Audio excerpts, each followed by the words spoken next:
What's up, everybody? Welcome to The Revival. My name is JJ, and it's time for some rapid-fire reviews on the games I played in 2020.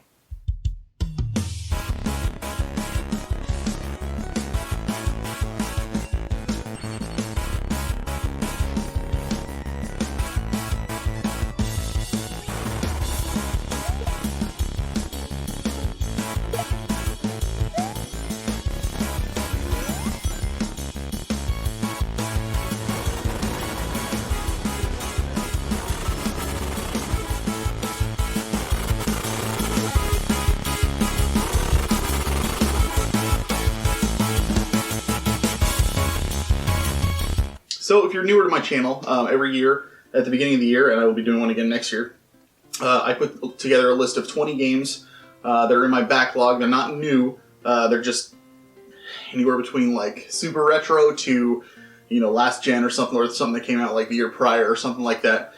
Nothing like absolutely current from this year. And I try to beat those 20 games by the end of the year.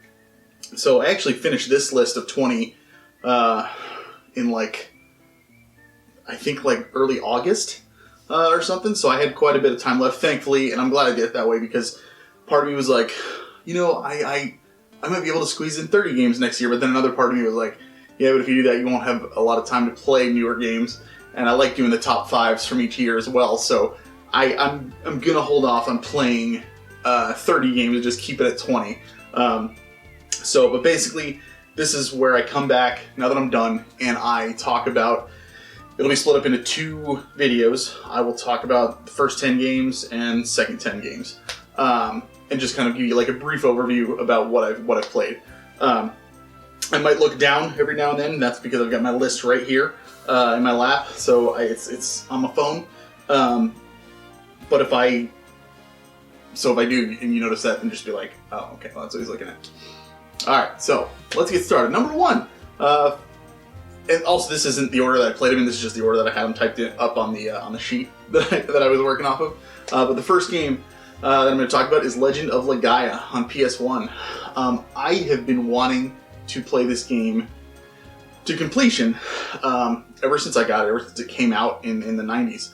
I had played it so many times, and I just would always get to like a really grindy part, and then I would just stop because I'd be like, and I love grinding in games, but there was just something about that game. I think it was just I wasn't crazy about the combat, like the combos you do and putting together the abilities. I think it sounds cool in concept. I think it just made it really slow in execution when you're actually playing. So I don't know, I think it could have been a little bit better in that regard, but I like the story, I like the characters and the world and stuff like that, but overall it was a little longer than I would have liked, and that again may have just been because there was a lot of grinding to do.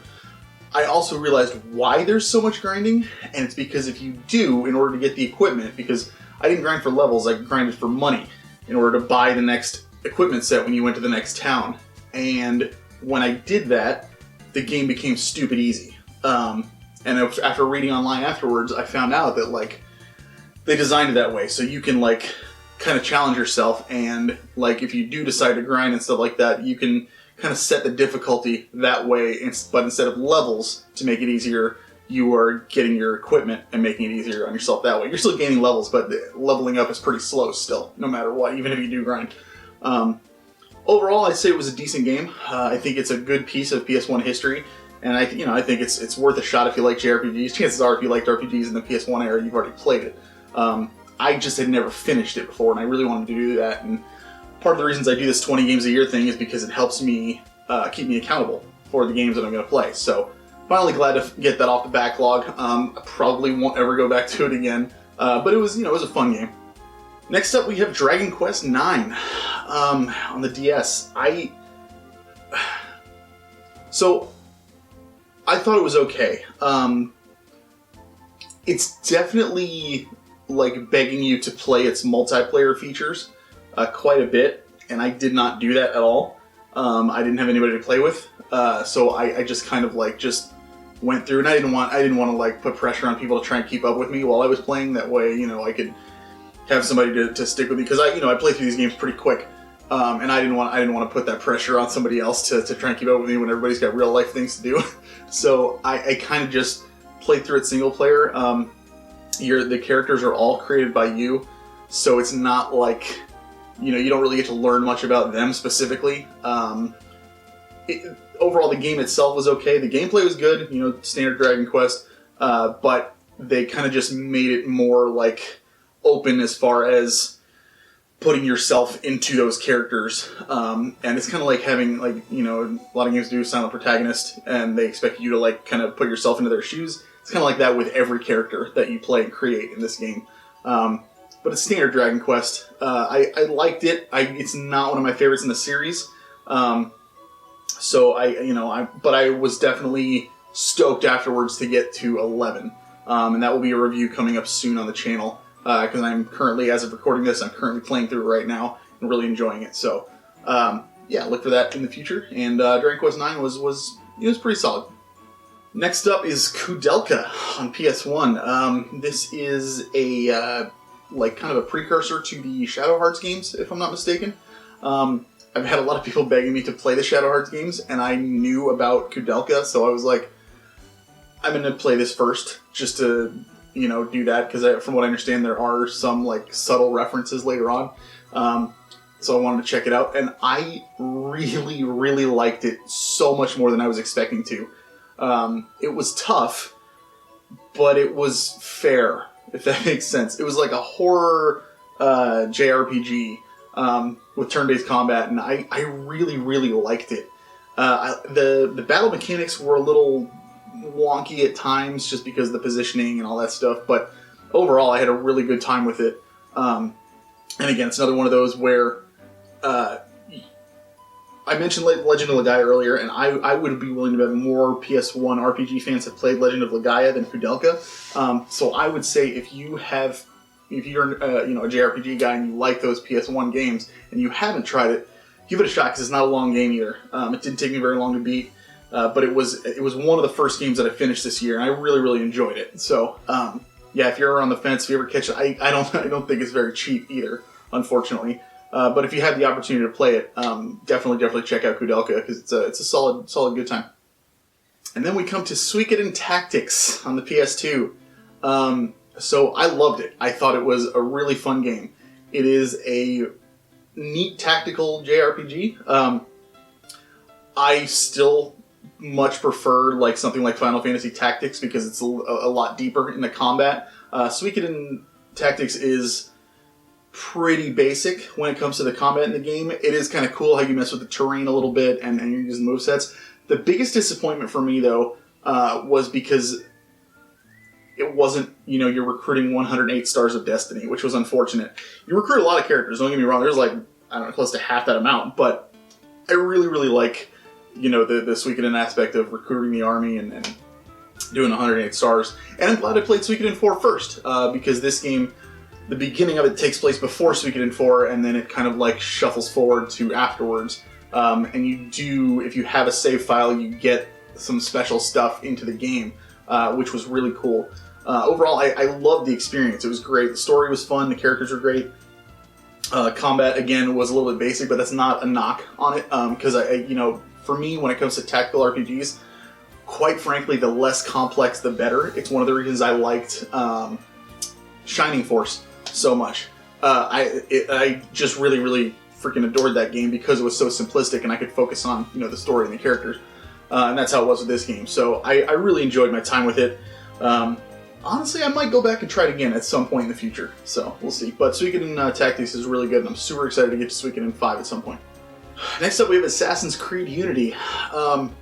So I liked it. The problem is that it is, much like Dragon Quest IX, very, very multiplayer focused. You can just tell that from the onset, from the beginning. You can tell that there are so many multiplayer missions you can do and multiplayer features that are implemented and stuff, and nobody plays it. So it's there wasn't, I pretty much had to go through it solo. Just to add on to it though, I did play Syndicate. It runs okay on the PS5. There's some graphical glitches, but the game still plays. That's where I played it, so it's fine. I really loved the hell out of Syndicate. It was fantastic.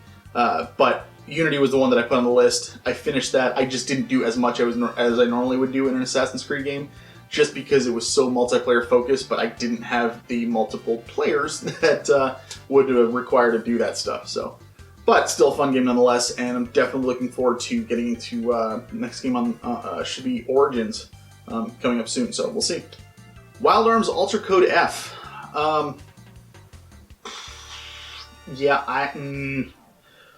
Disappointing. I like the game for what it was.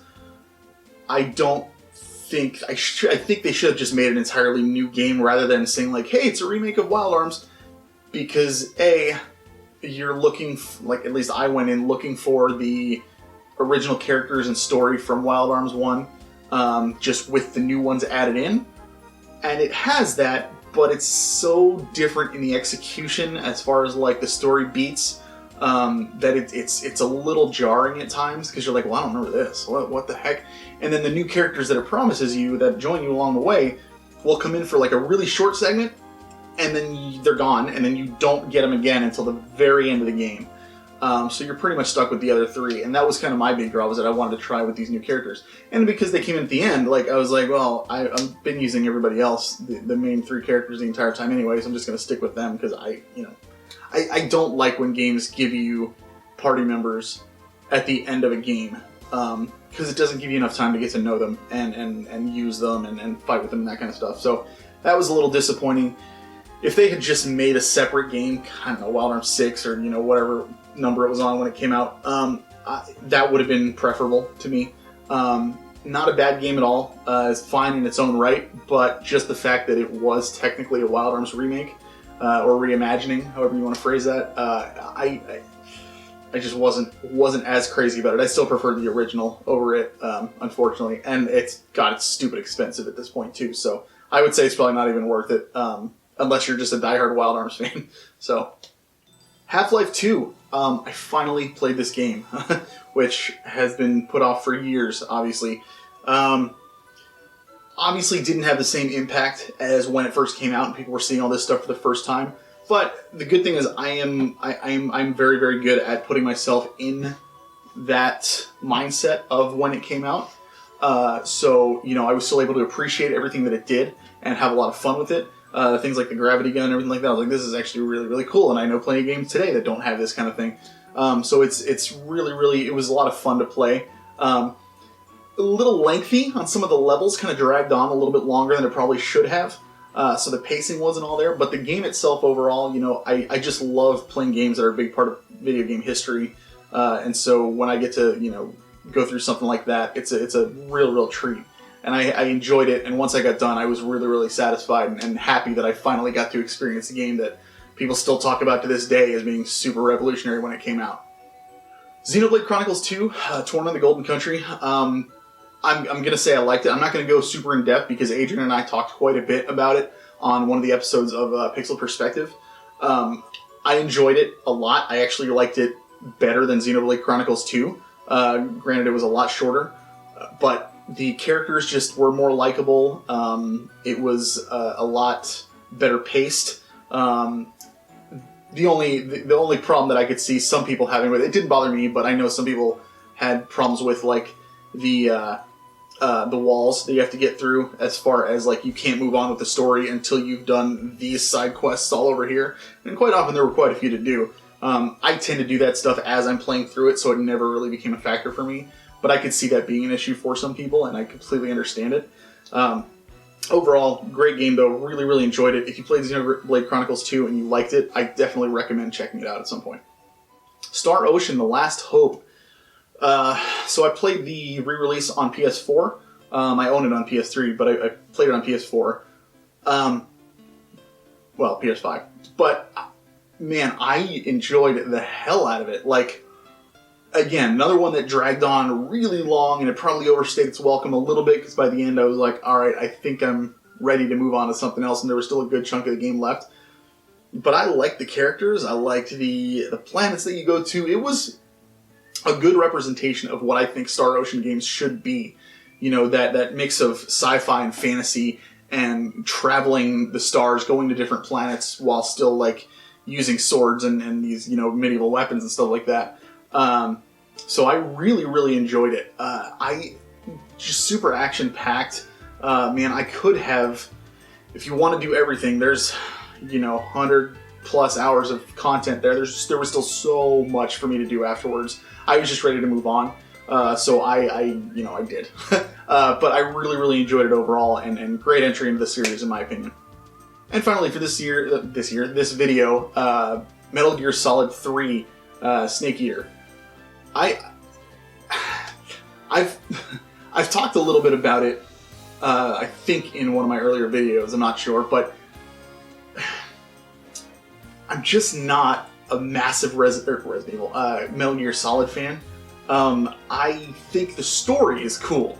I really was just like loved. It was super fascinating to watch it unfold and you know, hear what happened and learn about the past of these characters and you know, everything like that. But the gameplay I just did not like. I'm not super crazy about stealth games, mostly because I'm terrible at them.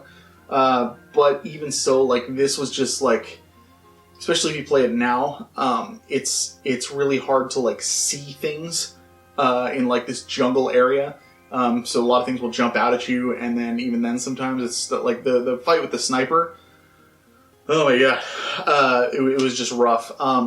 Story was great. I just wasn't a fan of the gameplay, and yeah. Anyway, so Metal Gear Solid 4 is the last one in the main series that I have left to play. So I'm glad for that. But I definitely, this is another one I just won't be going back to ever again, unfortunately. I know it's loved by so many people, and I get that, and I can totally appreciate it. I think it was, you know, there's definitely a lot to like. But as far as just the gameplay, just for me personally, it was not my style at all. So there you have it. So that's first 10 games off the list. Yeah, next week I will have the last 10 games, and we will talk about them a little bit, and we will go from there. So thanks for watching. Like, comment, subscribe, all that fun stuff. You know the drill. And as always, keep on gaming.